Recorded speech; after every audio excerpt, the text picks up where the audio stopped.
आम्हाला असा संशय आहे की नताशाचा खून झालाय आणि तो खून करणारा माणूस दुसरा तिसरा कोणी नसून रणवीर राजे आहेत। साक्षी, तू हे एवढ्या खात्रीने कसं सांगू शकतेस? चौकशी करताना आम्हाला तिथे अशा काही गोष्टी आढळल्या की त्यामुळे या प्रकरणात रणवीर राजे आहेत याची आम्हाला खात्री पटली। मग आता तू रणवीर राजेंना अटक करणार? नाही,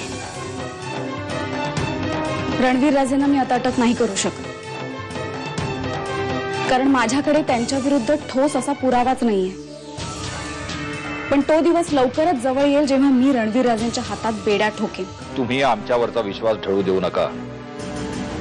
विश्वास ठेवा, आम्ही लवकरात लवकर त्या खुन्याला तुमच्या समोर हजर करू आणि पोलिसांच्या ताब्यात देऊ। पण तुम्ही पोलिसांच्या असल्या बिनबुडाच्या आरोपांवर विश्वास ठेवू नका। त्या दिवशी खरं काय घडलंय ते मला डिटेलमध्ये सांगा। माझ्या अशिलानं गुन्हा केलेला असो किंवा नसो, त्याला वाचवणं हे माझं काम आहे।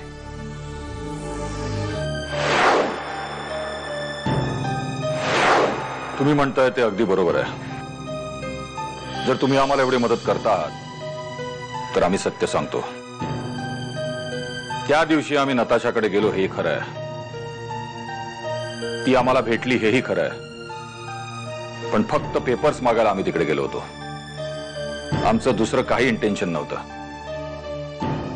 पण बोलता बोलता वाद वाढला आणि ज्या दिवशी मी तुम्हाला आयुष्यातून उठवेन त्या दिवशी मी शांत।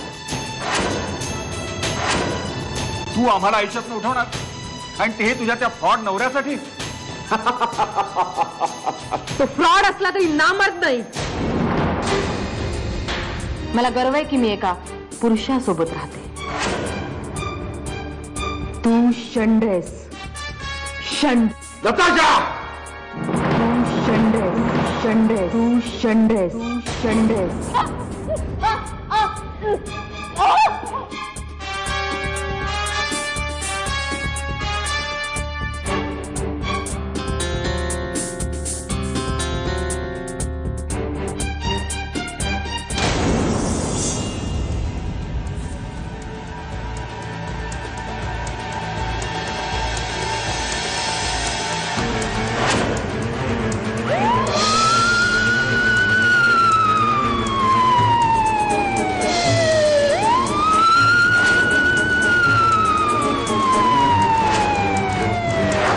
हे सगळं असं घडलं। आम्ही जाणून बुजून काही केलं नाही, आणि जाणून बुजून केलं असतं तर आम्ही पचवलं असतं। पण हे सगळं कसं घडलं आमचं आम्हालाच कळलं नाही। डोंट वरी रणवीर सर, तसं काहीही होणार नाही। तुमच्या हातून जे काही घडलं ना ते नकळत घडलेलं आहे, पण आम्ही आता जे करणार आहोत ते सगळं जाणीवपूर्वक करणार आहोत। खरं तर तू तिला कोणाबरोबरच कंपेअर नाही करू शकत, कारण देवयानी जितकी सुंदर आहे तितकीच ती मनाने खूप चांगली आहे। सगळ्यांना समजून घेणं, आपल्या माणसांबरोबर मिळून मिसळून वागणं, त्यांच्यासाठी त्याग करणं। काय झालं?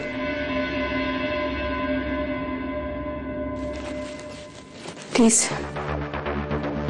मी चाललोय।